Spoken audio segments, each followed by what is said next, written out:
kuatkan hati. Negeri ini memanggilmu kawan. Belajar bergerak berbagi untuk negeri. Guru penggerak majukan pendidikan. Guru penggerak pergi haji ke kota Mekah. Dengan bismillah acara dibuka. Moga acara mendapat berkah. Bismillahirrahmanirrahim. Bertemu teman lama yang tak sua, ternyata dia bergelar sarjana hukum. Assalamualaikum kawan semua, semoga bibir berhias senyum. Assalamualaikum warahmatullahi wabarakatuh.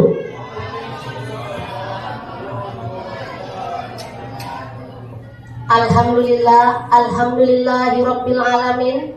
Assalatu wassalamu ala asrafil anbiya'i wal mursalin wa ala alihi wa ashabihi ajma'in. Amma ba'du.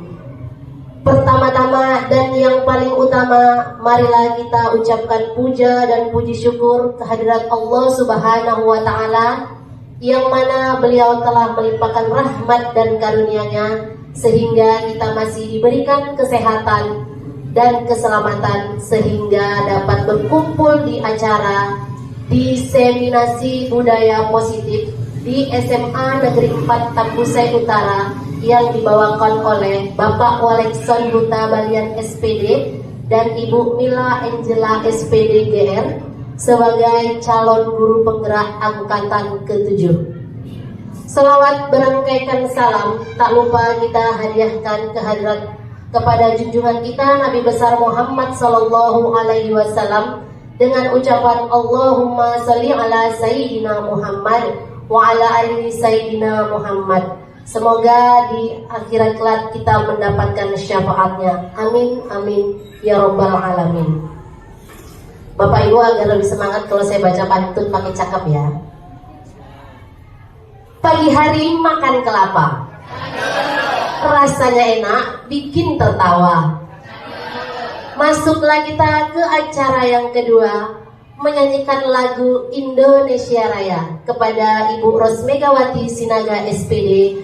Diharapkan untuk menjadi pemandu kita pada hari ini, menyanyikan lagu Indonesia Raya dan Mars Guru Penggerak.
Belajar bergerak berbagi untuk negeri.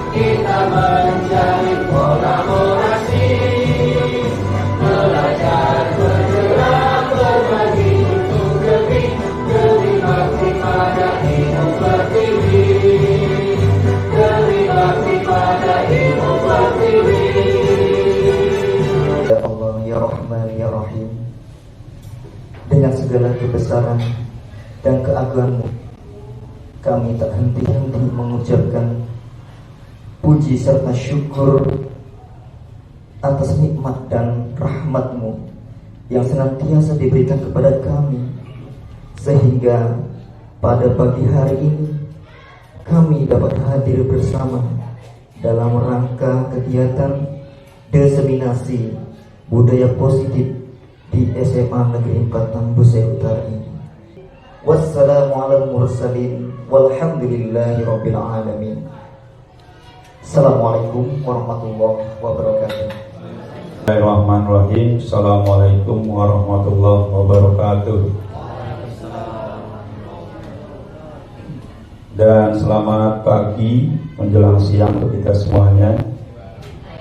Pertama-tama kita mengucapkan puji syukur kepada Allah Subhanahu wa taala yang mana pada pagi menjelang siang ini kita masih diberi nikmat kesehatan, kesempatan untuk melaksanakan kegiatan kita yang sama-sama kita rancang. Ikhlas kita Bapak Ibu, mari kita ikuti perubahan ya, mari kita keluar dari zona nyaman.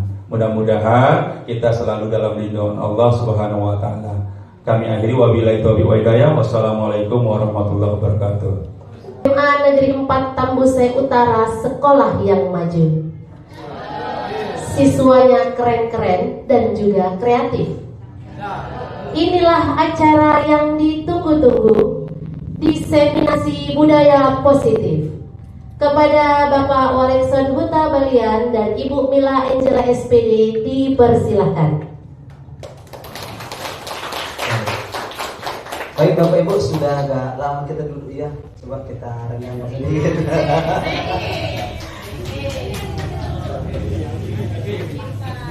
Ini oke, merenggang sudah ya. Oke.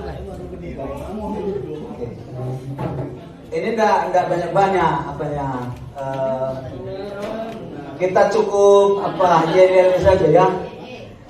Tepuk tangan semangat. Bagaimana?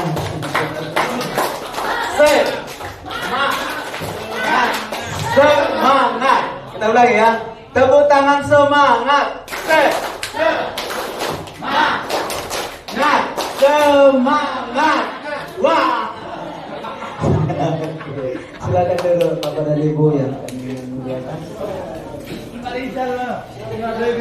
Ya.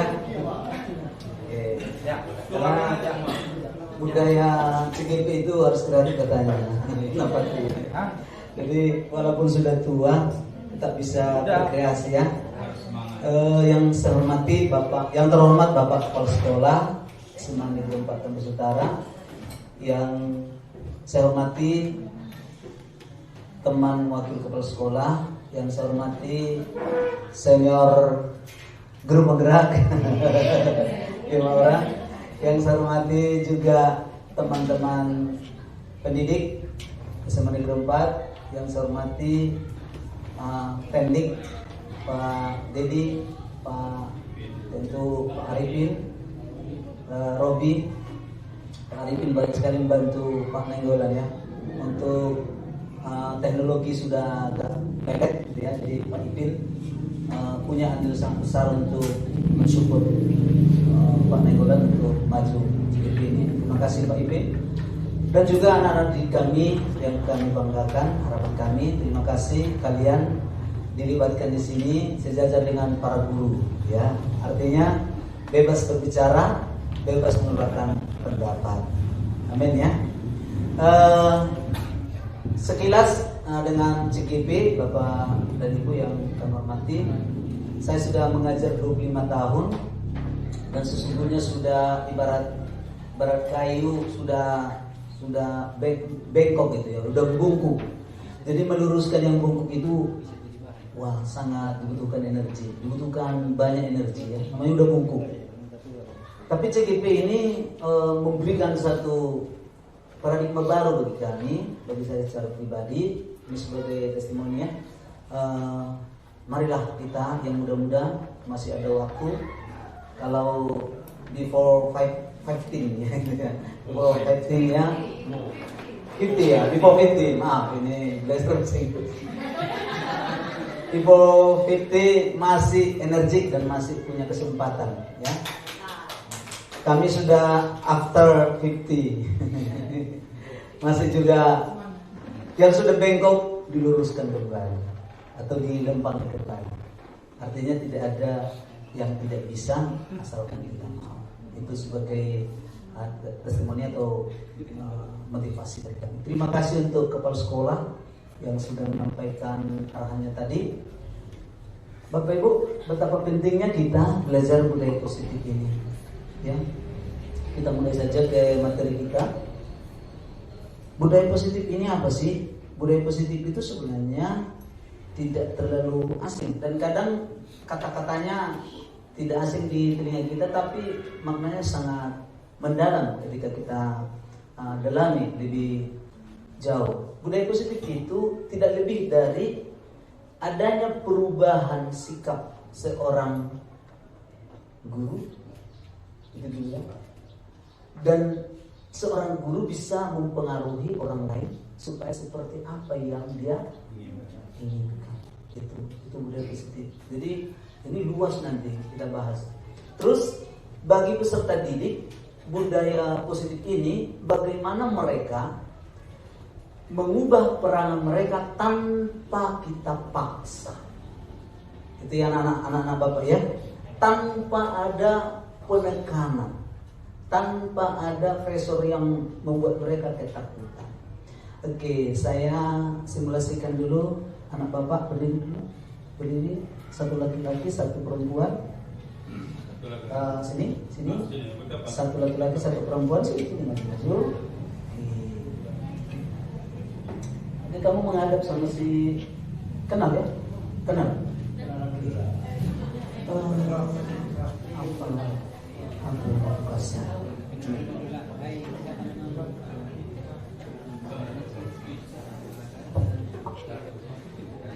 Pegang erat-erat. Pegang ya.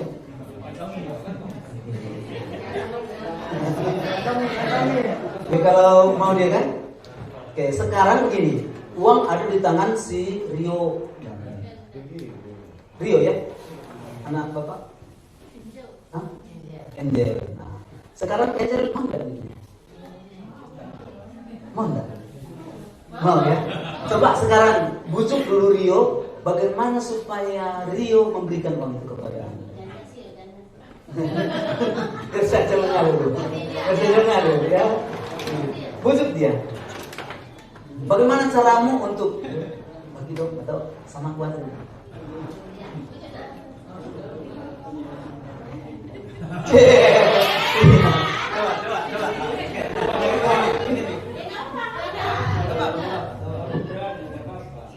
Rio, kamu ganteng banget, boleh nggak minta duit? Iya. Terus jawab. Gak mau.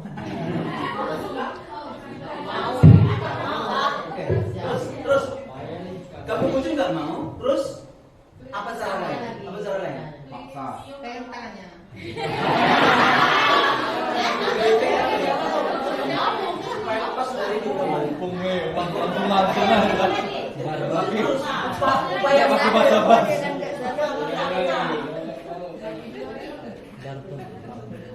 dari bujuk tadi kan? Apa cara yang lain? Yang lakukanlah ini apa simulasi ya, simulasi bukan berarti benar ini ya, ini simulasi. Usahakan supaya dia membuka. Is, boleh dong minta duitnya, nanti kerjaan tugas biar saya bantu. Malas. Terus Kok gitu sih kau nak jawabnya? Boleh lah. Ya mau minimal modal lagi.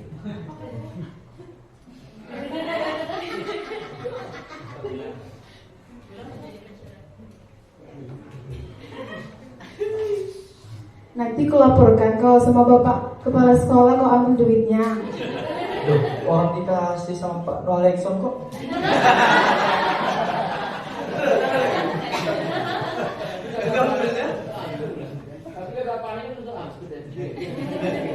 Oke, Oke, kita berikan tepuk tangan, aplaus bagi dua ya.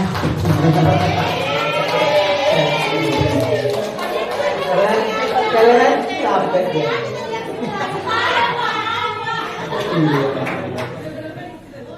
Oke, Bapak dan Ibu, itulah simulasi coba buka itu ya.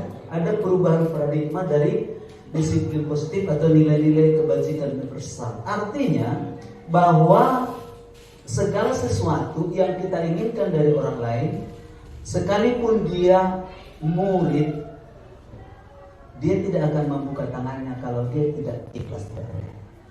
Benar ya Bapak Ibu ya? Sekalipun murid. Karena apa? Dia genggam, karena itu berharga.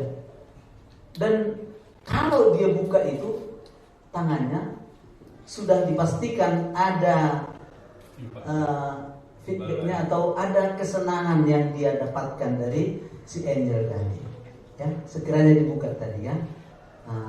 Misalnya begini, yuk, uang kan 50. Ini mau aku ganti dengan handphone, harganya 200.000, kan?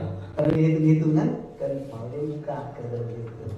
Jadi itu perubahan paradigma Bapak Ibu tentang budaya positif yang diawali dengan disiplin positif. Jadi panjang lebar nanti akan kita bicarakan ini tentang budaya positif ini. Ada beberapa teori yang disebut dengan ilusi guru mengontrol murid. Pada dasarnya kita tidak dapat memaksa siswa untuk berbuat sesuatu jikalau siswa tersebut memilih untuk tidak melakukannya. Mereka mau melakukan karena ada tujuan. Bapak Ibu, apapun yang dikerjakan manusia di bumi ini, melakukannya pasti ada tujuan. Kita katakanlah, coba agak bagus kan Pak story-nya. Coba seseorang anak nakal, anak bandel, atau anak mencuri. Ada tidak tujuannya Bapak Ibu? Saya sampaikan. Ada. Tentu ada. Untuk memenuhi kebutuhannya karena dia lapar, dia curi. Itu pasti ilusi guru mengontrol murid itu. Maka siapapun kita, guru manapun kita melakukan sesuatu karena ada tujuan. Saya berdiri di sini karena ada tujuan saya. Itu paradigma ya, perubahan paradigma. Tidak mungkin saya berdiri di sini kalau tidak ada tujuan saya. Saya tidak mungkin melakukan sesuatu hal kalau tidak ada tujuan. Termasuk melakukan pekerjaan yang salah. Pasti ada tujuannya, ada alasannya. Nanti akan kita jelaskan lebih panjang lebar. Terus ada ilusi bahwa semua penguatan positif efektif dan bermanfaat. Penguatan positif atau bujukan adalah bentuk-bentuk kontrol segala usaha untuk mempengaruhi murid agar mengulati suatu perilaku tertentu adalah suatu usaha untuk mengontrol murid tersebut. Benar itu ya? Tapi itu hanya ilusi. Begini, saya suruh dia belajar sama angel karena ada tujuan saya. Nah, mereka melakukan itu sebenarnya dia tidak mau, tidak ikhlas. Tapi karena dilihatnya ini Pak Nenggulan ini marah, sangar, maka dia mau. Terlalu banyak murid kita seperti itu. Dia lakukan yang kita perintahkan itu bukan karena dia mau membuka hatinya, membuka tangannya, membuka dirinya, tetapi karena ada keterpaksaan, kontrol itu tadi. Ini ilusi semua penguatan positif efektif dan bermanfaat. Terus ilusi bahwa kritik dan membuat orang merasa bersalah dapat menguatkan karakter. Ini juga ilusi Bapak Ibu ya. Menggunakan kritik dan rasa bersalah untuk mengontrol murid akan menuju pada identitas gagal. Lalu Bapak Ibu, kalau kita memaksa murid kerjakan ini, lakukan ini, artinya dia sudah kita label dia tidak berhasil atau identitas gagal. Mereka memandang diri mereka buruk, mereka mengembangkan dialog diri yang negatif karena dia melakukannya dengan menggerutu hanya karena paksaan. Ini jadi masukan bagi kita ya, budaya positif ini. Seringkali guru menggunakan suara yang halus untuk menyampaikan pesan negatif. Ya, masih ada guru yang mengatakan, iyalah, backingmu Pak Aljar, misalnya kan, di kelas 11 IPS 1 itu kedengaran. Kalian kan anak saya amal. Benar? Pernah dengar? Lo senang malu? Ini saya malu.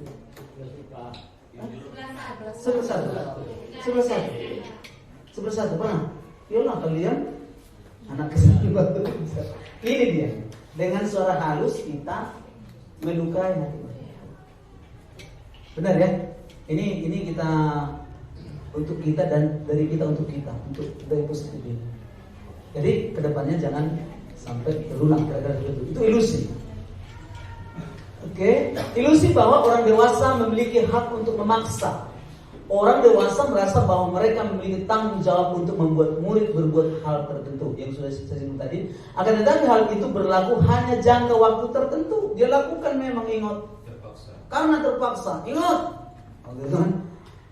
kerjakan ini. Udah terkunci nih kelasnya.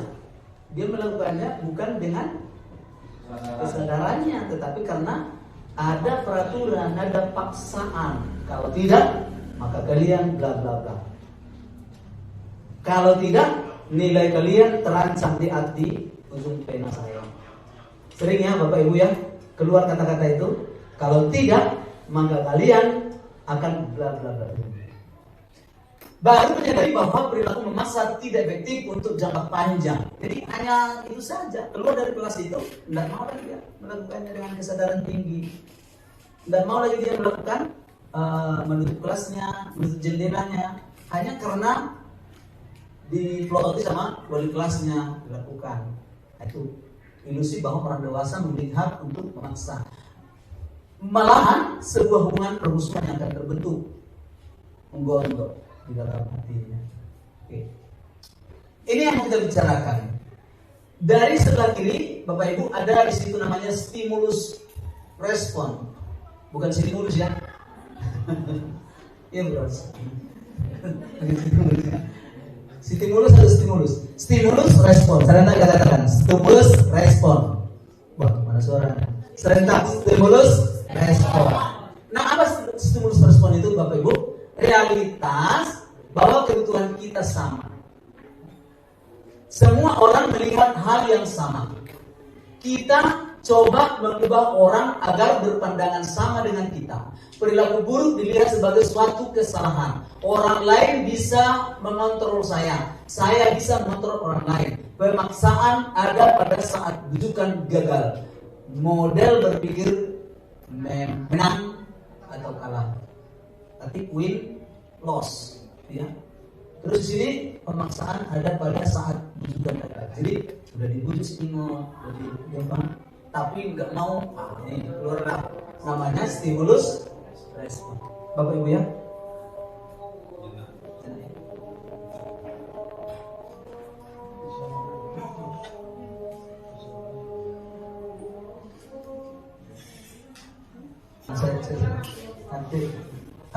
Oke. Saya ulangi Bapak Ibu. Kita kembali ke layar. Stimulus respon itu seperti itu ceritanya. Coba kita bandingkan dengan teori kontrol. Teori kontrol itu adalah kalau di sebelah kiri ini stimulus respon, realita atau kebutuhan kita sama. Ini berbeda, realita atau kebutuhan itu berbeda. Kebutuhan saya, kebutuhan Pak Rijal, kebutuhan Ibu Melisa berbeda dan bisa sama. Maka tidak boleh kita paksa.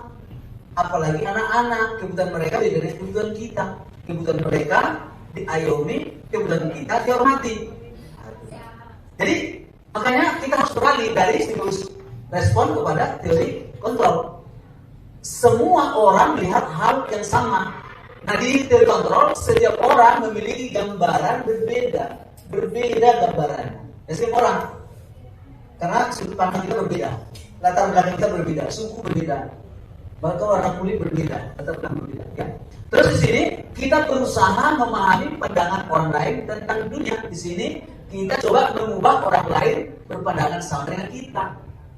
Itu jauh berbeda ya dari stimulus respon tadi memaksakan kepada teori kontrol untuk kesadaran diri.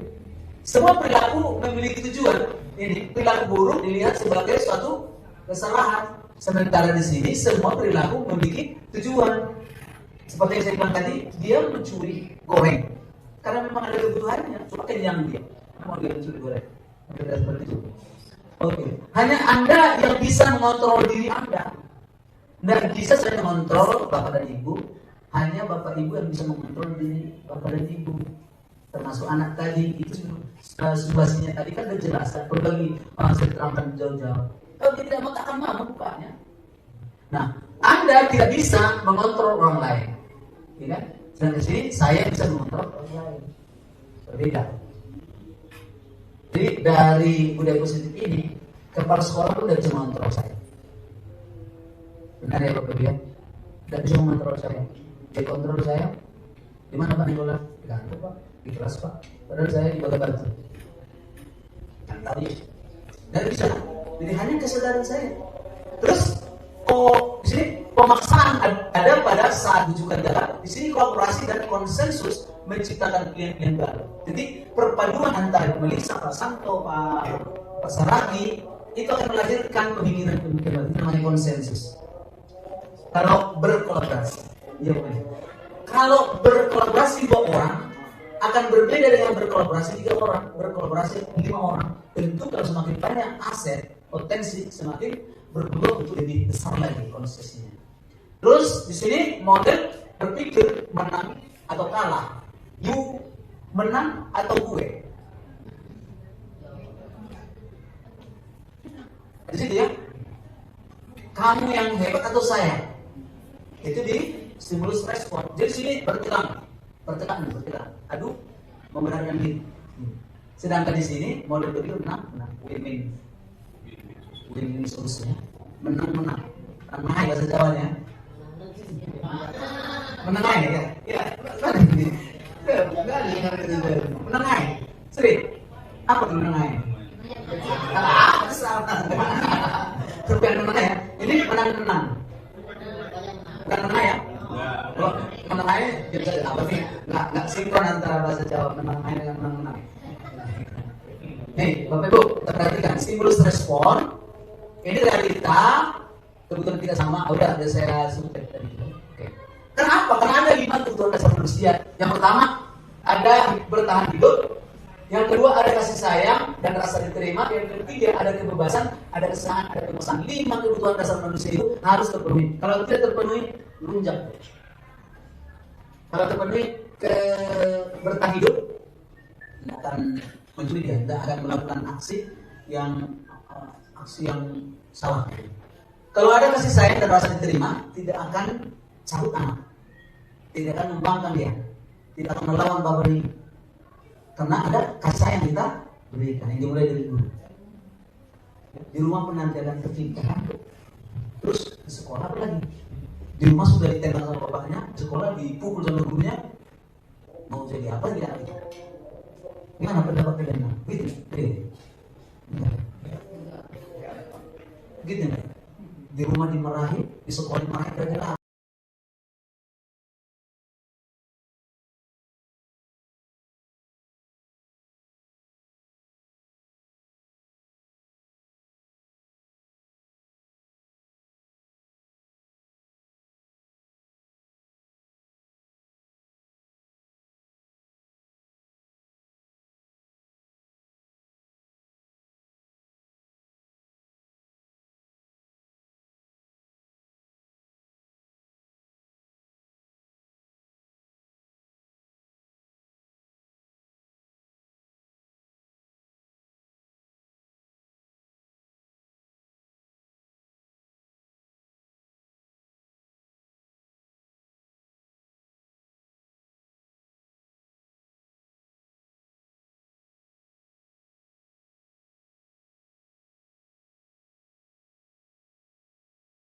kepala desa mau gitu kan mau kan kalau jadi kepala desa atau jadi camat kan semua ini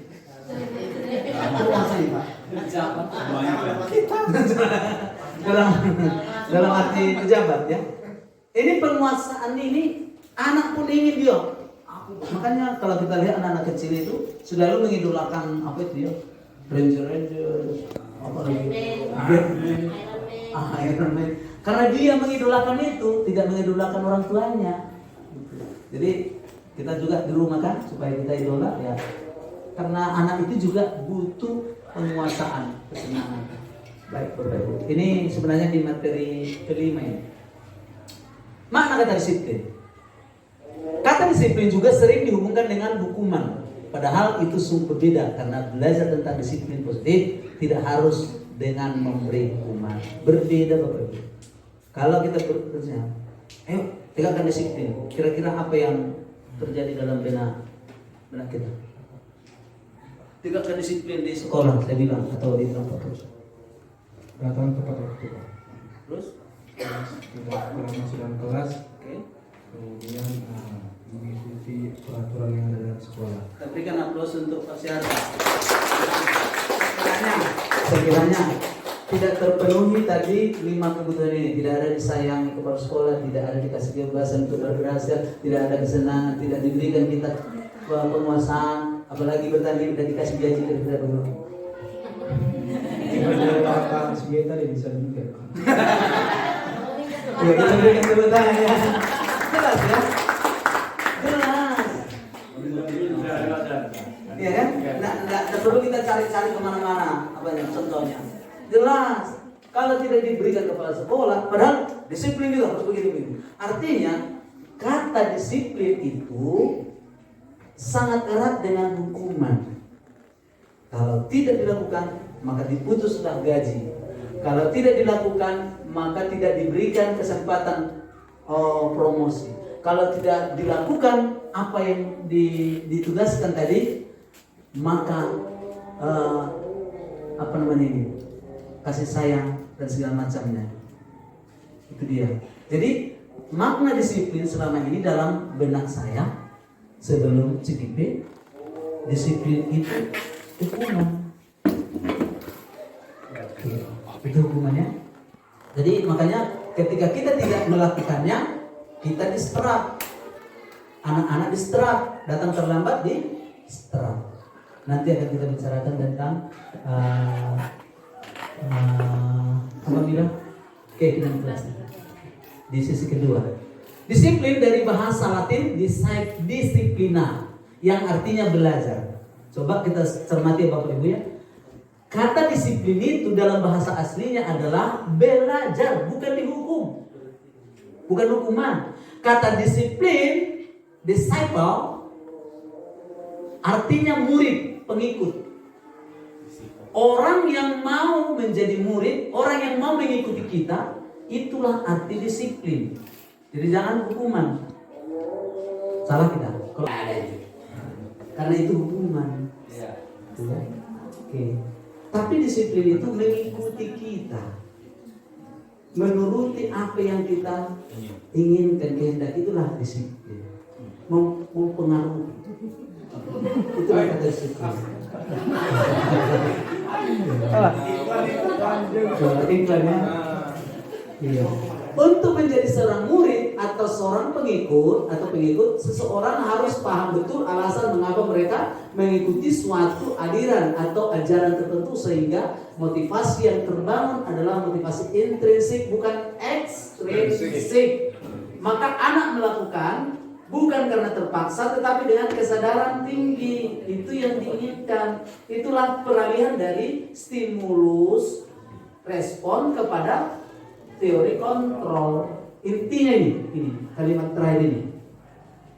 Sehingga motivasi yang terbangun adalah motivasi intrinsik bukan ekstrinsik. Melakukan, belajar, mengerjakan tugas karena mereka sadar, karena mereka cinta dengan materi kita, karena mereka bahagia dengan kita di kelas. Coba kalau mereka menggerutu, digenggam terus bilang di situ. Aku kan bilang di situ. Penting 3 tahun lewat. Nah, itulah kalau sudah menggerutu, tidak akan mau dia. Jadi kita ajari lagi dia, kita repeti lagi ya, dasar bengal, dasar anak tak tahu diri, udah dia macam-macam label yang kita berikan kepada anak tersebut. Bapak Ibu. Nah, ini nilai-nilai kebajikan, disiplin sebagai bentuk kontrol diri, yaitu belajar untuk kontrol diri agar dapat mencapai suatu tujuan. Ini salah satunya adalah yang kita bahas dalam kurikulum Merdeka ya, profil belajar Pancasila. Inilah nilai kebajikan itu. Beriman, bertakwa kepada Tuhan Yang Maha Esa dan berhalal mulia, itu nilai pertama. Yang kedua, mandiri, bernalar kritis, berkebinekaan global, bergotong royong, kreatif. Ini 6 profil pelajar Pancasila wajib hafal mati ya sama guru ya.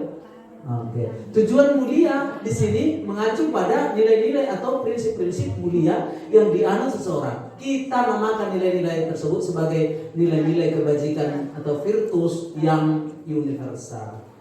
Ini mungkin agak bingung kita, nilai apa itu maksudnya nilai kebajikan ini? Begini Bapak Ibu, saya jelaskan sedikit ya. Kebajikan universal.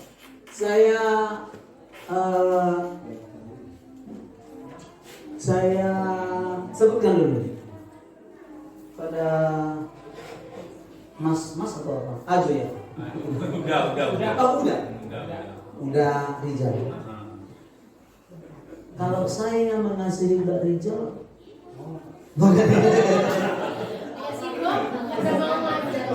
berarti kan? Oke. Hanya orang-orang. Saya tanya dulu kita. Kalau misalnya kita lihat anak bersih dia, rapi, bersih, kerjanya sempurna, ada tidak benci dengan dia?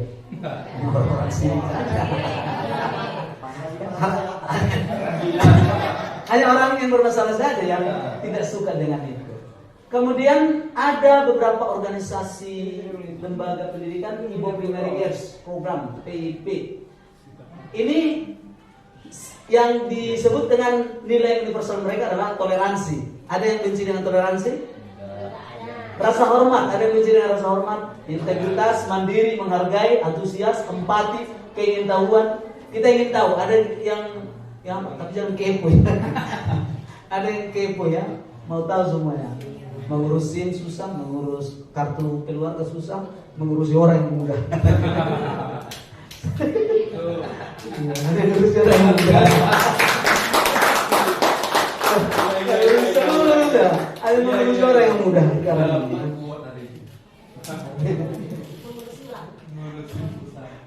Mengurus urusan orang gitu.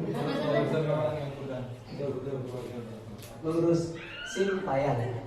Percaya diri, kita lihat anak percaya diri, belajar dia percaya diri, energi, tidak ada guru yang benci dengan dia. Itulah makanya disebut dengan nilai kebajikan universal. Lintas agama, lintas suku, lintas budaya, lintas segala bangsa. Namanya universal. Ada juga dari petunjuk umur hidup dan keterampilan hidup, lifelong you ya. Petunjuk hidup peduli.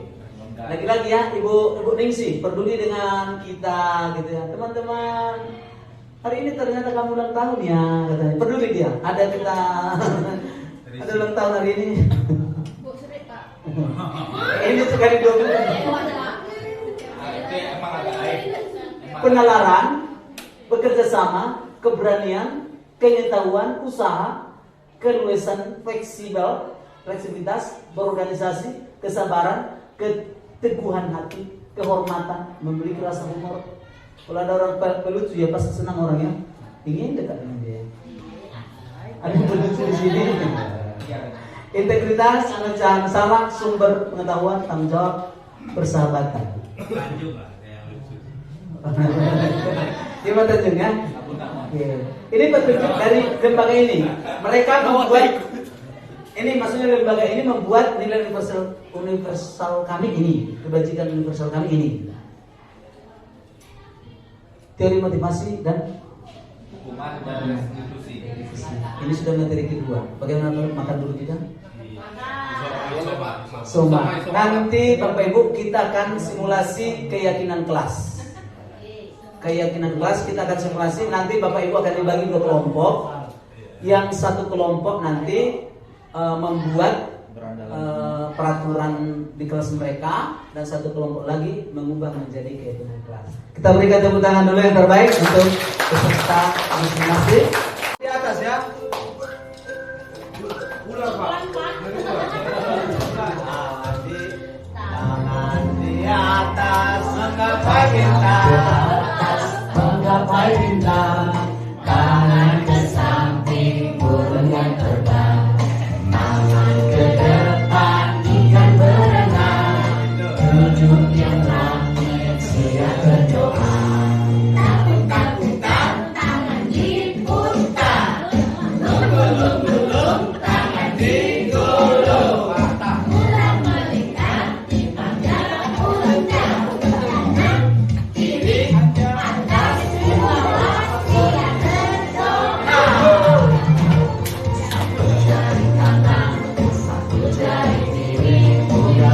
Semoga inspirasi ini menginspirasi kita supaya di kelas kita boleh bersenang-senang dengan anak. Kalau sudah bersenang-senang, dia sudah rela dengan motivasi intrinsiknya, membuka hatinya untuk pelajaran kita, untuk Bapak dan Ibu. Itu tujuannya, sehingga di kelas itu suasana tetap menyenangkan. Kalau di K13 PAIKEM ya, PAIKEM, pembelajaran aktif, inovatif, kreatif dan menyenangkan. Baik Bapak Ibu, karena kita akan selesaikan ini dengan 5 modul. Di sini ada teori motivasi, hukuman, penghargaan, restitusi. Ini 4 kata ini sering kita dengarkan ya. Teori motivasi, hukuman, penghargaan, restitusi. Teori motivasi, hukuman, dan penghargaan, restitusi. Ada 3 perilaku manusia untuk mau mengerjakan sesuatu. Yang pertama, menghindari ketidaknyamanan. Ya, menghindari ketidaknyamanan apabila ada semacam penekanan, ya daripada gak nyaman kerjakanlah, gitu ya. Terus yang kedua, mendapatkan imbalan atau penghargaan. Tadi sudah terucap oleh Pak Kepala Sekolah. Siapa yang lulus CGP, lulus CGP, lulus PP dikasih tiket.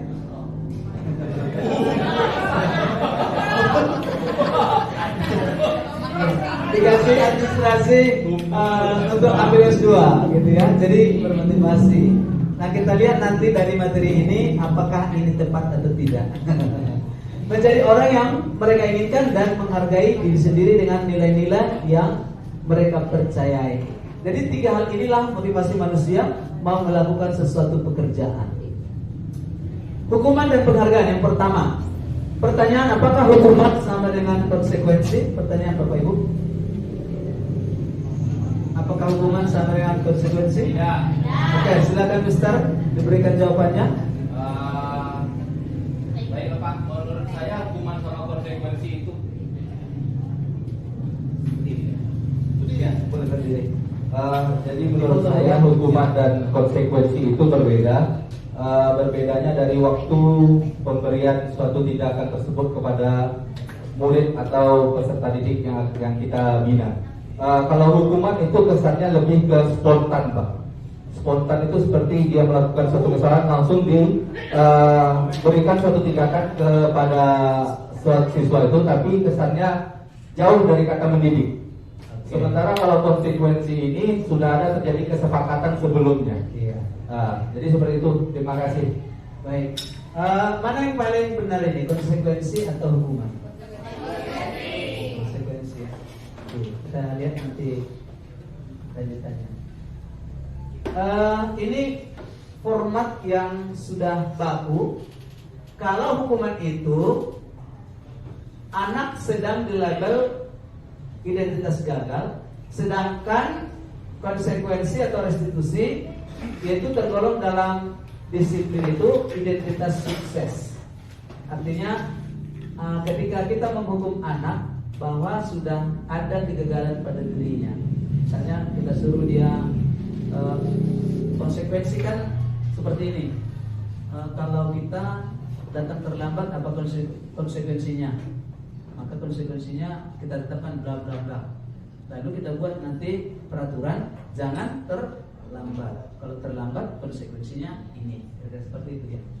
Terus kalau sesuatu yang menyakitkan harus terjadi itu hukuman, sedangkan konsekuensi sesuatu harus terjadi, restitusi merupakan pilihan. Jadi artinya bahwa yang dari 3 hal ini, hukuman, konsekuensi, restitusi, yang paling tinggi di sini adalah restitusi. Konsekuensi saja kalah dari restitusi. Karena kalau konsekuensi saja, ya udahlah, kalau memang itu konsekuensinya mau bilang apa Pak? Terserah Pak. Tapi masih tetap ada mendok, hanya karena mengikuti kesepakatan saja. Tapi kalau restitusi dia salah, nanti akan di materi ini akan disampaikan oleh Mila dan kita akan simulasikan nanti. Oke, nanti kita singgung-singgung dulu dalam modul berikutnya. Tidak nyaman untuk murid untuk jangka waktu panjang kalau hukuman itu. Dan konsekuensi itu tidak nyaman untuk murid anak untuk jangka waktu pendek. Dia lakukan konsekuensi itu yang dia terima. Tapi kalau hukuman dia tidak terima. Konsekuensi dia terima. Tapi restitusi ini menguatkan untuk murid anak dalam jangka waktu panjang. Artinya bahwa dia ingat supaya dia mengalami perubahan, bukan sesaat. Kalau konsekuensi, ya udah saya tebus dosa saya, selesai gitu ya. Mau diulangi besok, nggak masalah. Besoknya terlambat lagi. Konsekuensi Pak, push up 10 kali, gitu ya. Akan tetap dia melakukan. Tapi kalau restitusi tidak akan mungkin melakukannya lagi karena didasari dari dalam. Terus korban mendapatkan keadilan. Ini ya, kalau dihukum dia akan mencari perlindungan, keadilan. Sedang di sini korban bisa diabaikan. Di sini korban mendapatkan ganti, ada ganti. Artinya di restitusi ini nanti ada semacam penguatan identitas nanti kepada anak tersebut. Murid atau anak akan tersakiti. Di sini anak dibuat tidak ini bisa panjang ini. Tidak tersakiti atau tidak bisa melakukan jangka panjang. Murid anak mendapatkan titik-titik. Oke. Terus berikut hukuman perilaku pasif, agresif dan meningkat. Sedangkan konsekuensi penguatan hanya bertahan dalam waktu jangka pendek, sedangkan restitusi masalah terpecahkan. Jadi selesai. Jadi nanti kita akan digiring kepada penyelesaian masalah di restitusi. Restitusi nanti akan senjata pamungkas kita. Terus sistem tidak akan berjalan bila murid tidak takut. Ini kan makanya anak kok bandel kali, udah tetap makin bandel, udah dinasihati tetap makin bandel, dihukum tetap makin bandel. Itu kita temukan kan di kelas kita. Karena apa? Karena dia disuguhkan dengan identitas gagal tadi. Terus konsekuensi memerlukan mentoring dan supervisi terus-menerus dari guru. Sedangkan restitusi murid belajar bertanggung jawab untuk perilakunya. Di sini berlaku hanya pada sebuah institusi, tidak berlanjut pada kehidupan nyata.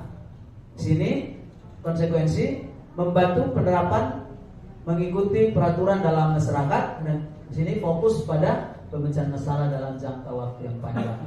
Peraturannya adalah titik-titik, kamu harus, ya, yang sering kita laksanakan.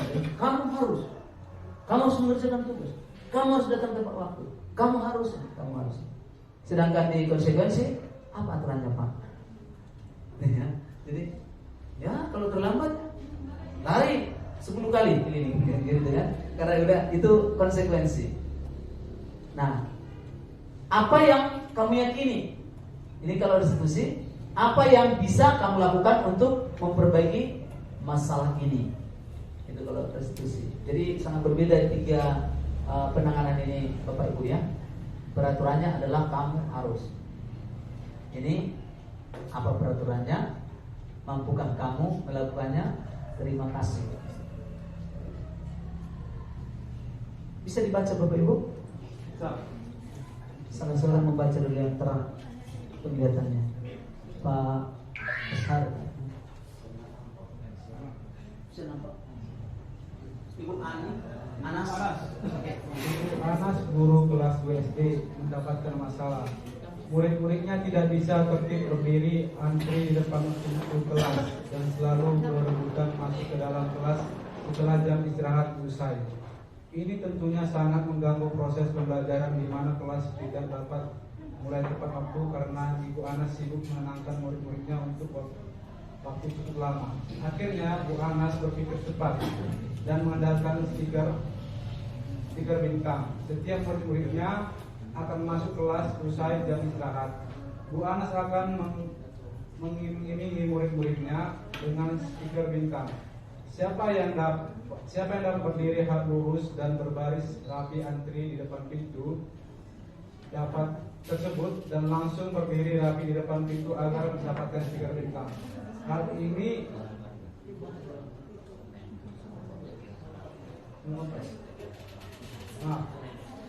mulai dari siapa yang dapat berdiri lurus dan berbaris rapi antri di depan pintu dapat bintang dari Bu Anas. Sebagian besar murid-muridnya menyambut tantangan tersebut dan langsung berdiri rapi di depan pintu agar mendapatkan stiker bintang. Hal ini terus dilakukan Bu Anas selama beberapa minggu.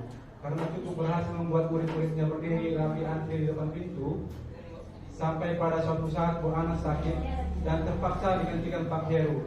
Pak Heru tidak mengetahui tentang stiker bintang dan benar saja pada saat mau masuk ke kelas usai jam istirahat, murid kelas 2 kembali berebutan masuk kelas.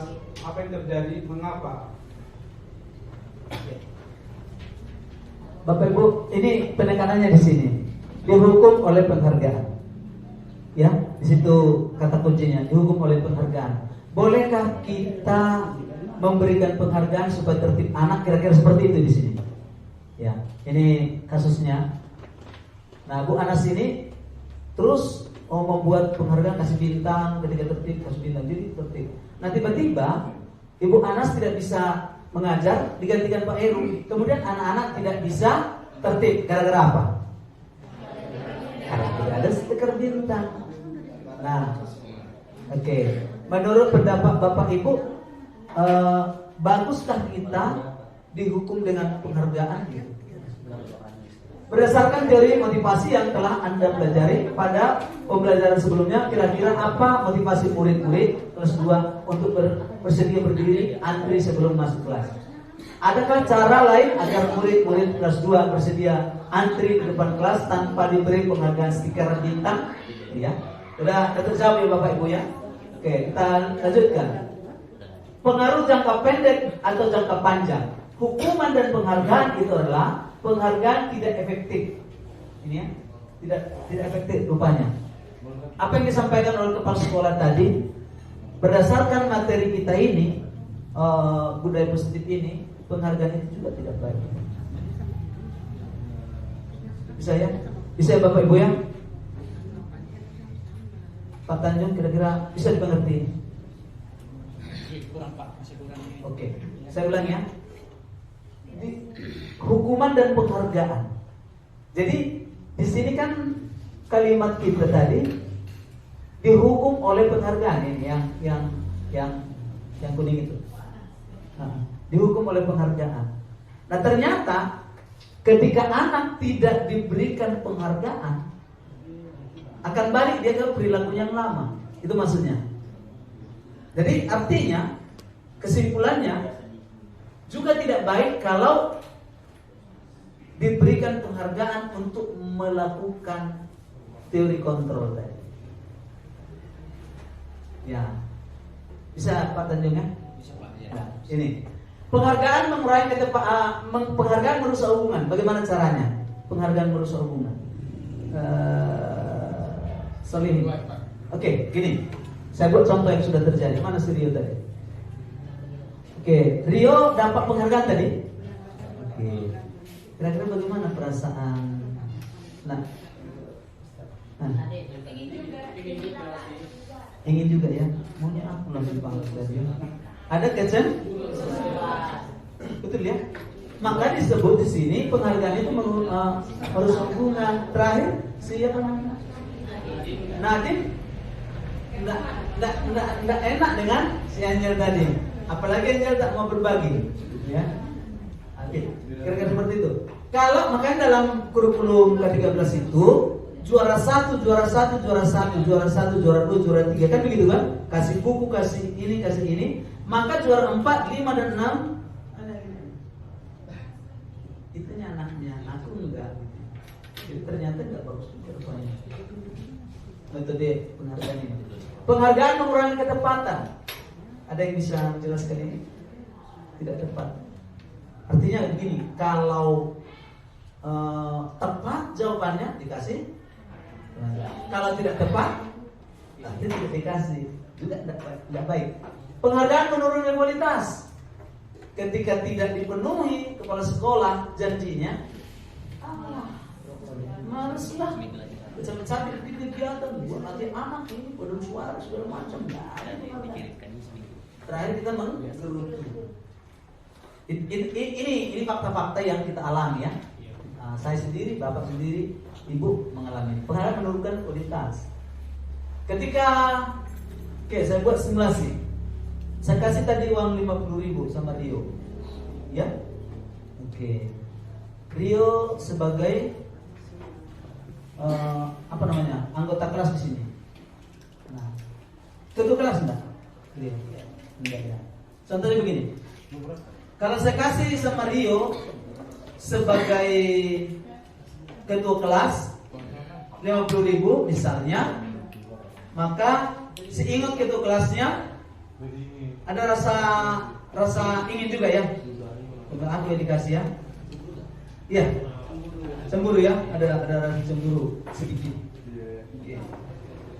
Nah, itu tadi si Rio dengan Angel sudah praktek dengan segala penampilannya. Nah, kemudian datang si Jita pegang dulu bapak ini. Pegang saja dulu ya. Nah, dipegangnya. Lalu saya berikan Juita 500.000. Bagaimana perasaan si Rio? Aku sampai tadi kok si Juita yang dapat 500.000 lagi. Artinya uang 100 yang 50.000 jadi tidak berharga karena melihat penghargaan. Oke, kita berikan tepuk tangan seperti itu ya. Seperti itu Bapak Ibu. Penghargaan mematikan kreativitas. Jelas ya? Bisa mati kreativitas karena tidak dihargai. Kalau dihargai, bekerja. Tak dihargai, mati. Penghargaan menghukum. Ya, menghukumlah. Misalnya begini, Bu Ella dikasih Pak Ujang, aku nggak tunggu nanti, tunggu tanggal mainnya. Kira-kira seperti itu. Artinya dari keseluruhan ini, hukuman dan penghargaan ini tidak baik di kelas, di lembaga mana tidak baik. Ya, sudah terucap tadi dari Bapak Kepala Sekolah, ternyata itu tidak baik. Dengan pahit lidah aku harus mengatakan tidak baik. Karena motivasi bapak dan ibu nanti jadi hanya yang eksternalnya saja, bukan dari dalam. Yang diperlukan adalah kesadaran diri dari dalam. Itu bapak ibu. Oke. Restitusi sebuah cara untuk menanamkan sisi positif pada siswa. Restitusi bukan menebus kesalahan, tetapi belajar dari kesalahan. Restitusi memperbaiki hubungan. Restitusi adalah tawaran, bukan paksaan. Restitusi menuntun untuk melihat ke dalam diri. Restitusi mencari kebutuhan dasar yang mendasari tindakan. Restitusi diri adalah cara yang paling baik. Restitusi fokus pada karakter bukan tindakan. Restitusi menguatkan. Restitusi fokus pada solusi. Restitusi mengembalikan murid yang berbuat salah pada kelompoknya. Baik, sekarang kita masuk ke keyakinan kelas. Saya minta Ibu Mina membacakan kelompoknya. Kita bagi kelompok dan kita akan buat keyakinan kelas kita. Karena ini sangat penting. Yang wali kelas, tolong di bekerja aktif ya, yang wali kelas. Bacakan Bu. Oke, kelompok 1, silakan. Ya.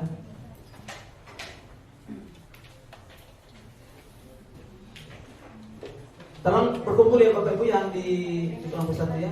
Baiklah, di sini saya akan membacakan nama-nama anggota kelompok 1. Yang pertama Ibu Nita, Ibu Rahma, Ibu Ayu, Bapak Azari, Bapak Tanjung, Bapak Ihsan, Bapak Iwan, Ibu Ami, Ibu Laila, Pak Rizal, Ibu Wulan, Ibu Rani, dan Ibu Titi. Oke, ada di kelompok sini.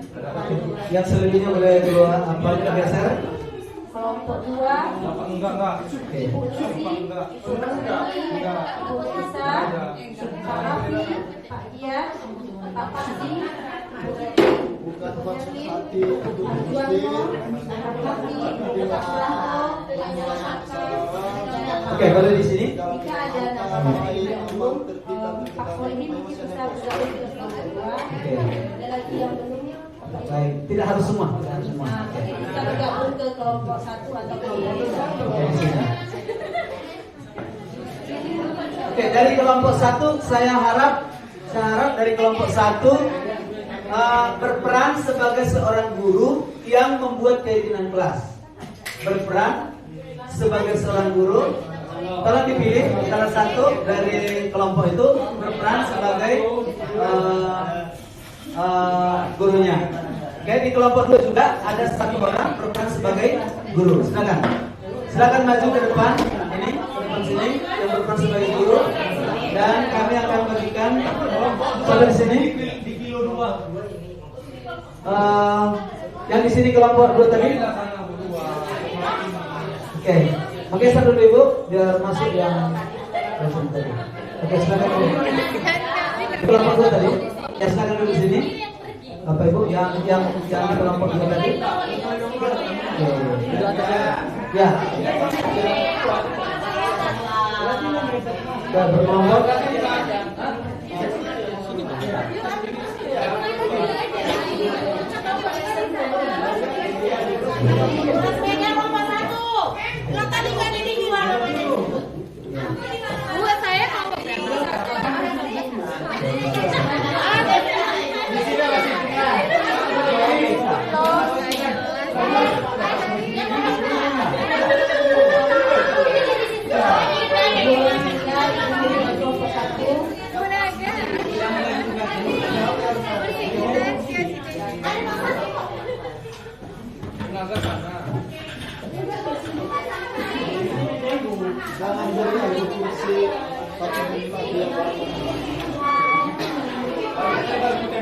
Oke, sudah ngumpul.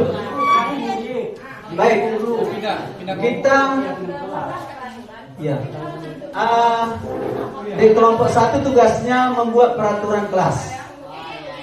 Oke, dimulai dari membuka dan menawarkan apa aturan-aturan di kelas itu. Dan kalau sudah dituliskan nanti di kertas sebelah kiri. Ya, buatkan 10 aturan kelas. 10 peraturan dan itu gurunya hanya meminta masukan dari teman-teman. Ini sekarang kita murid. Jangan panggil ibu bapak. Sebut nama, ya. Kemudian sepakat peraturan apa? Ada satu orang yang menuliskan ke belakang. Jadi posisi kelompok 1-nya langsung menuliskan peraturan kelas untuk kelompok 1. Kami persilakan dengan hormat kepada kelompok 1 untuk membuat aturan. Bisa juga langsung dituliskan di minutnya, bisa juga nanti langsung ditempelkan di kertas yang telah disediakan. Kemudian kelompok 2 membuat keyakinan kelas dan keyakinan kelasnya ini juga nanti dituliskan di pinot, kemudian ditempelkan di belakang. Kelompok 2 siapa yang menjadi guru?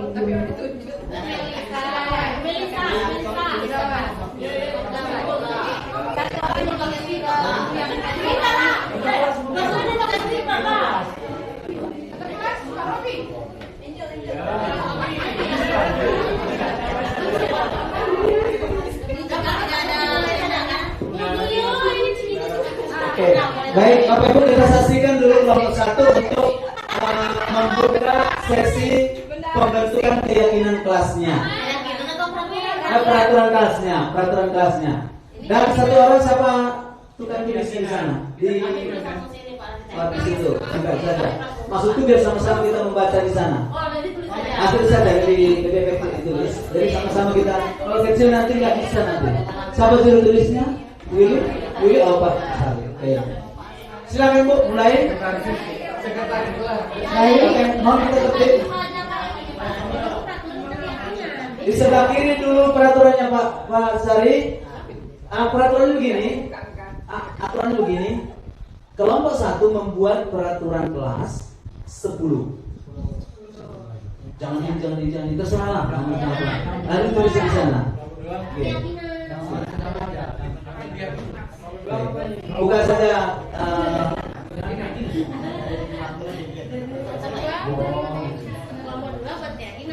Baik, bisa diam semua anak ibu. Yang gak diam nanti ibu pukul ya. Bercanda. Baik, assalamualaikum warahmatullahi wabarakatuh. Ya, dan selamat siang untuk ibu semua ya. Siang-siang masih ini ya, masih segar-segar wajah-wajah anak ibu ya. Masih semangat sepertinya ya. Biasa ini tahun ajaran baru ya anak ibu ya. Jadi udah kenalan sama teman-teman sebangkunya. Belum kenalan. Ya. Tanjung gimana, ada kenalan sama si Dedi? Oke. Aduh, makasih Tanjung.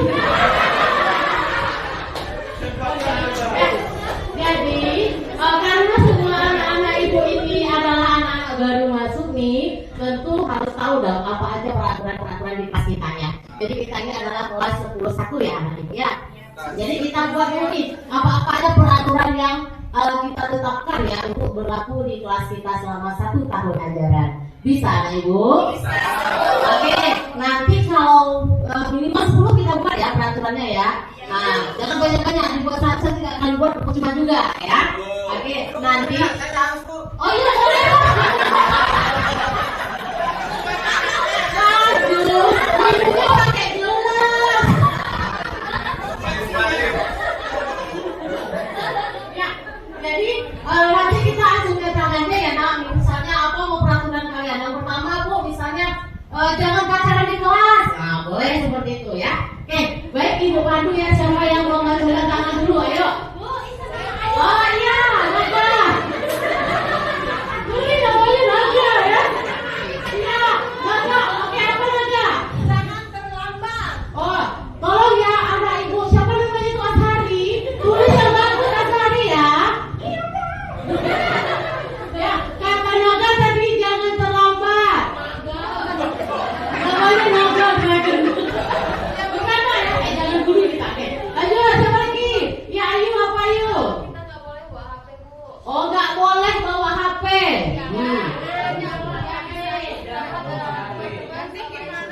Oh, biar nggak main game nggak boleh nih bawa HP. Bu, kalau ya. boleh bawa HP gimana bu? Kenapa Isan? Boleh bawa HP lah bu. Oh, Isan malah boleh. Aduh yang lain nih, anak-anak ibu yang lain. Si Isan bilang boleh bawa HP. Untuk apa Isan? Main game Isan nih. Oh, aduh kayak mana ini ya? Kata Ayu nggak boleh nih bawa HP. Isan bilang bawa HP. Kalau kawan yang lain kayak mana? Setujunya yang mana? Ayo. Nggak boleh bawa HP. Ayo Isan nggak boleh bawa HP ya. Bawa HP besok tangkap HP-nya. Oke. Yang lain apa lagi? Baru udah berapa itu? Ya boleh Rani. Nggak boleh pacaran. Tidak boleh pacaran. Iya. Aduh, ada yang pacaran di apa aja ya? Oh ada. Ihsan, siapa pacarnya? Aduh, kamu kecil-kecil ya. Sekolah dulu yang betul. Gimana lagi bu? Oke. Iya tadi apa lagi Pak Iwan? Iwan ya? Iya Iwan. Gak boleh merokok. Oh, tidak boleh merokok. Ada anak ibu yang merokok? Siapa? Iwan. Tapi Tandu juga. Ketahuan ini ya, bibir-bibir rokok ini. Aduh. Boleh saya yang pandang? Iya.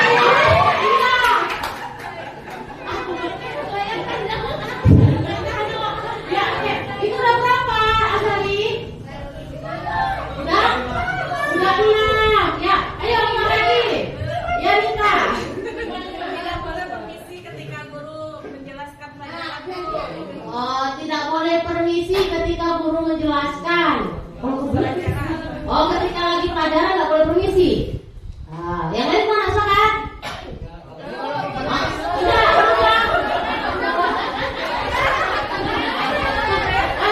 Ini keseringan siapa yang suka beser nih? Gitu ganti. Oke, boleh nggak apa-apa kita tulis aja dulu ya. Namanya mungkin terganggu Nita ya, temannya si bola balik permisi ya Nita ya. Oke, waktu istirahat aja ya. Oke, boleh tapi untuk yang urgent yang mana tahu kebelet ya, main cerita boleh ceretet keluar gitu. Oke, lanjut siapa lagi? Oh, nggak boleh membawa kosmetik. Iya, nggak boleh ya. Siapa yang membawa kosmetik? Oh, kita dengar ya. Aduh, boleh apa nih? Kita dia. Iya, kalau kurang merah listriknya ibu daripada kita nih. Aduh. Ya lagi dua lagi ya Pak Asari. Oh ya, Yuli. Tidak boleh membuli teman. Tidak boleh membuli teman. Ya, bully ya. Misalnya contohnya Pak Tanjung kita boleh ya. Itu contoh. Itu contoh ya Tanjung ya. Tapi Tanjung kita bisa nangis kok. Iya ya Tanjung. Ini absennya Bu, apanya yang nggak hadir ini Bu? Apanya yang hadir? Aduh.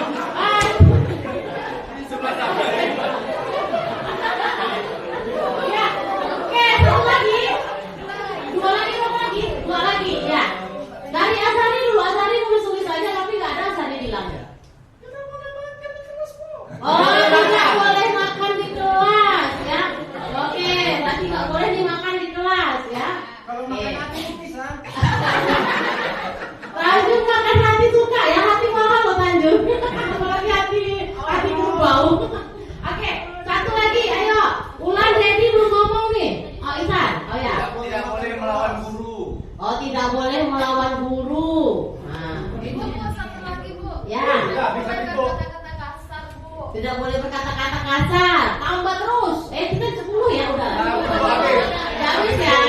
Oke, jadi itu udah ada 10 peraturan yang harus kita laksanakan kalau belajar di kelas ya. Oke, kalau nanti anak ibu melanggar peraturan kita hukum, setuju? Ya. Oh sama, boleh ya tadi aja kita kasihkan. Tidak boleh berkata kasar ya. Ya, jadi nggak boleh nih berkata-kata kasar di kelas ya. Harus bagus-bagus ngomongnya ya, Dedi. Jangan melamun, Dedi. Dedi ini ya, melamun aja. Diam dia. Oke. Jadi ini kita udah dapat semua peraturannya ada 10 ya. Oke. Siap untuk kita laksanakan? Siap. Oke, terima kasih. Kayaknya nomor 2 sama dengan nomor 3. Nomor 2 udah diganti, Pak.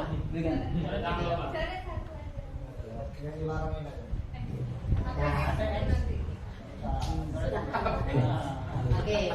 Sudah ya anak ibu. Sekarang kita pulang. Oke.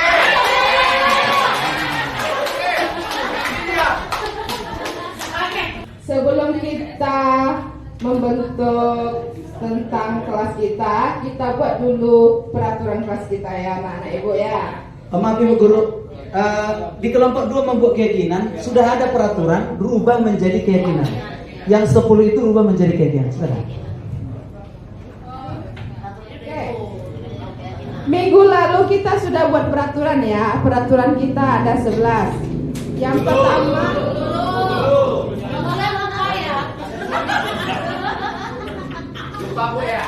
lupa.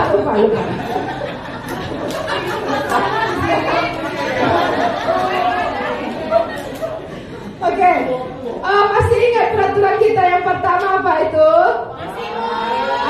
Siapa? Oke. Sri, apa Sri? Peraturan kita minggu lalu nggak boleh datang terlambat. Oke, jangan datang terlambat. Kita ubah kata-kata untuk keyakinan kelas kita yang lebih baik. Apa cocoknya? Datang tepat waktu, Rizal. Tulis Rizal. Ya, sekretaris kita Rizal. Datang Pak. Datang tepat waktu.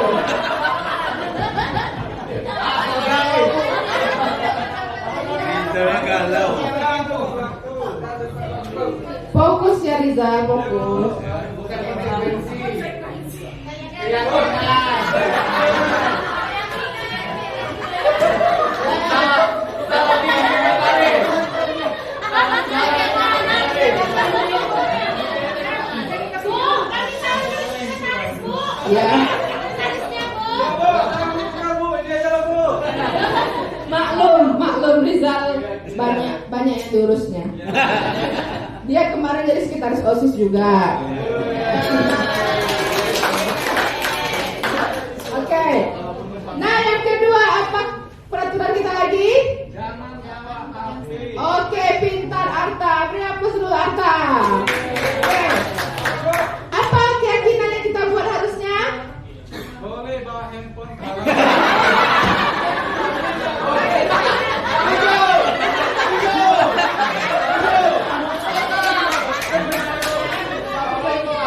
kelas jangan ribut ya.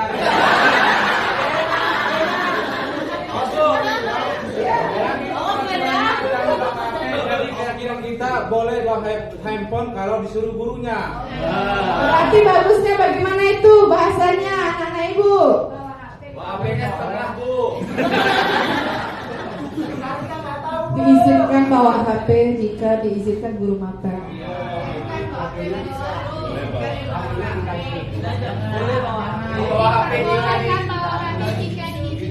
Oke, pintar Rosmaini sama Nis.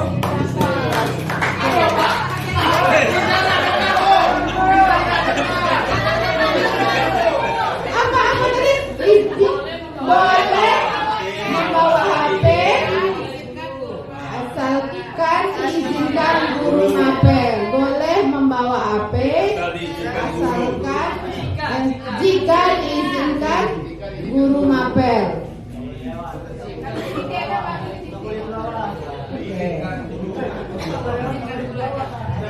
Boleh membawa HP jika diizinkan guru mapel. Ya.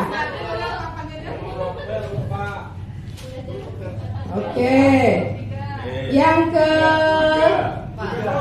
empat apa kemarin?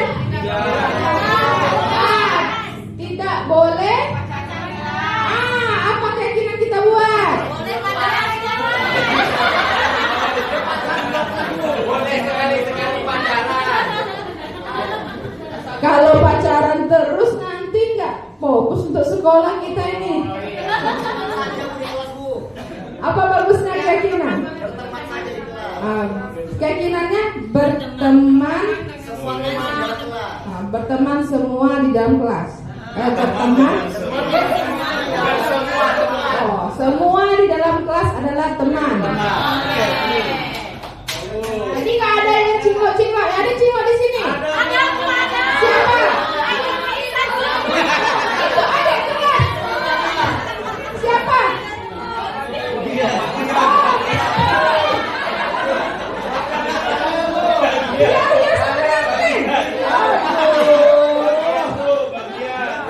Dia sama siapa?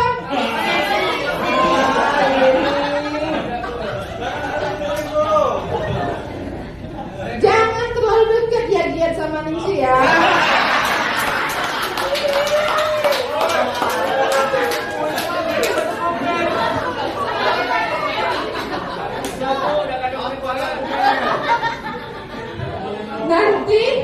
Nanti jadi kawan nggak enak di kelas, risih jadinya ya. Ya sama Erwin juga jangan ya. Oke, lanjut kita. Yang kelima apa? Tidak boleh merokok. Masih ingat kan? Lalu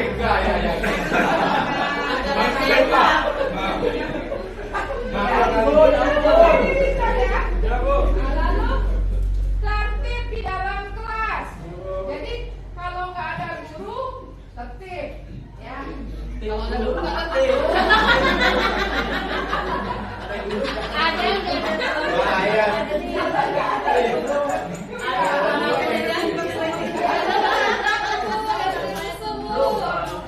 lalu berhias sewajarnya lagi perempuan-perempuan ya. Robi, Bu. Robi berhias, Bu.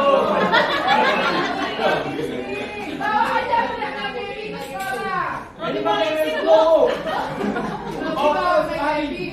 Ada di tasnya itu sebelumnya.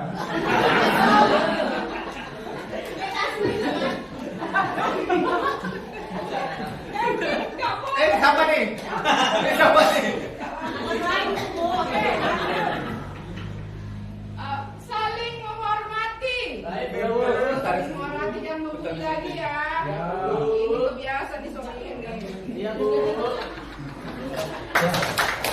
Sekarang kita masuk sesi refleksi.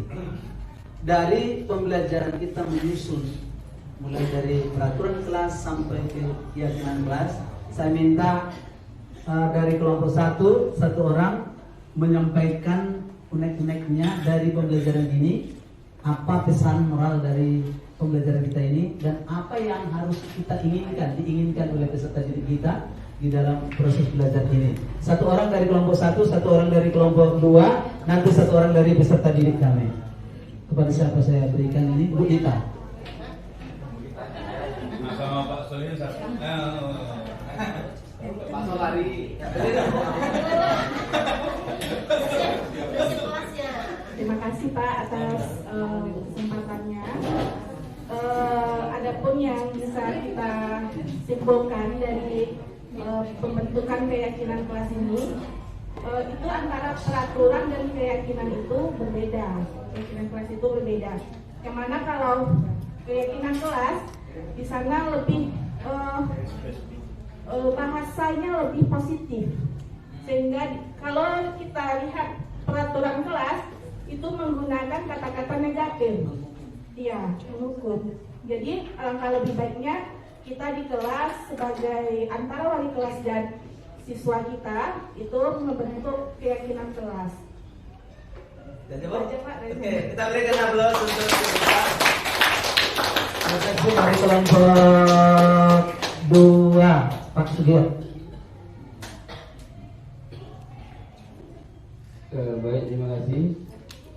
Saya ingin memberikan tanggapan kepada proses belajar kita yang tadi sudah kita laksanakan, baik di kelompok 1 maupun kelompok 2, tentang peraturan dan keyakinan kelas. Apa yang disampaikan oleh rekan tadi yang di nomor 1 memang benar bahwa peraturan ini belum menyentuh kesadaran siswa. Artinya lebih banyak kita itu memberikan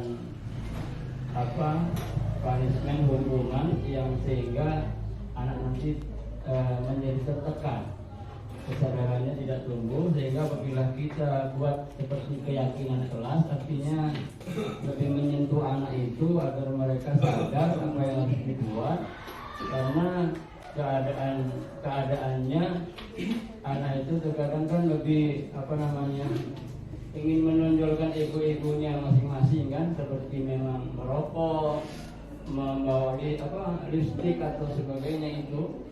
Maka apabila kita buat kesepakatan dalam kelas keyakinan itu, maka akan menimbulkan kesadaran anak supaya anak itu menjadi sewajarnya percaya diri untuk melakukan proses belajar ke depan untuk bisa lebih baik. Itu saja. Kita berikan tepuk tangan.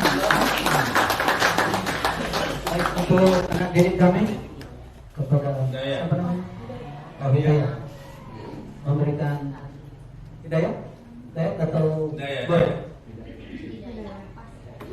Apa pendapat kalian?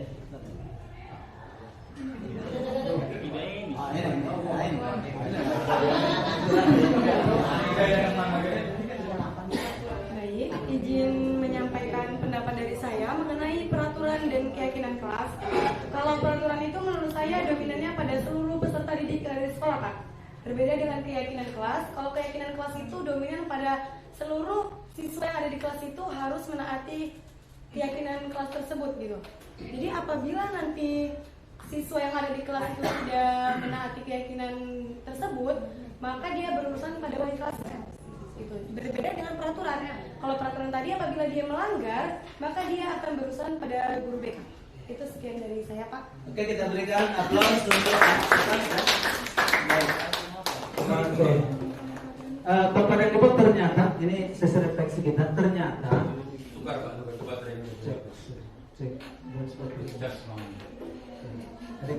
ternyata bukan hanya murid yang harus happy, ya bukan hanya guru harus happy, murid pun harus happy ya. Itu refleksi tadi. Jadi dalam pembelajaran itu kita usahakan kalau bisa riang gitu. Terus yang kedua, sebelum kami simpulkan dan nanti kita akan lanjutkan ke sesi berikutnya, peraturan itu cenderung dia dari atas ke bawah atau sepihak, karena dari pihak guru yang membuat peraturan. Sedangkan keyakinan itu adalah respon atau usulan dari peserta didik. Jadi dirangkum menjadi sebuah kata-kata yang baik, dan kita tinggalkan kata-kata yang negatif. Ya, kita usahakan. Mengapa kita memiliki peraturan tentang penggunaan helm pada saat mengendarai kendaraan roda 2 atau motor? Kemungkinan jawaban Anda adalah untuk keselamatan. Mengapa kita memiliki peraturan tentang menggunakan masker dan mencuci tangan setiap saat? Kemungkinan jawaban Anda adalah untuk kesehatan dan keselamatan. Nah, itulah nilai keselamatan atau kesehatan, inilah yang kita sebut dengan suatu keyakinan. Jadi keyakinan ini sudah pasti untuk kebutuhan semua, kebutuhan bersama, ya. Yaitu nilai-nilai kebajikan universal yang disepakati secara tersirat dan tersurat, lepas dari latar belakang suku, negara, bahasa maupun agama. Ya. Jadi tidak hanya sekelompok yang meyakini itu, karena itu sudah hasil kesepakatan antara guru dan peserta didiknya. Seperti itu Bapak Ibu. Jadi diharap nanti setelah selesai sesi kita ini, besok atau untuk lusa, Bapak dan Ibu wali kelas sudah bisa membuat keyakinannya di kelas, dan biasakan menempel itu di tempat-tempat tersembunyi. Terus di situ ada 10 peraturan dan kita ubah menjadi 10 keyakinan. Bisa itu tumpang tindih, dan keyakinan itu yang paling ideal adalah antara 3 sampai 7. Lebih dari 7 itu sudah susah mengingatnya. Jadi bisa kita kalimatnya kita permudah nanti menjadi kalimat-kalimat yang mudah diingat oleh anak kita. Mungkin sampai di sini refleksi kita untuk sesi budaya positif, dan mengapa hukuman, penghargaan dan restitusi, dan yang ketiga keyakinan kelas. Saya akhiri dengan ucapan selamat sore bagi kita semuanya. Mengapa kita di sini? Bersenang-senang. Selanjutnya saya serahkan kepada Ibu.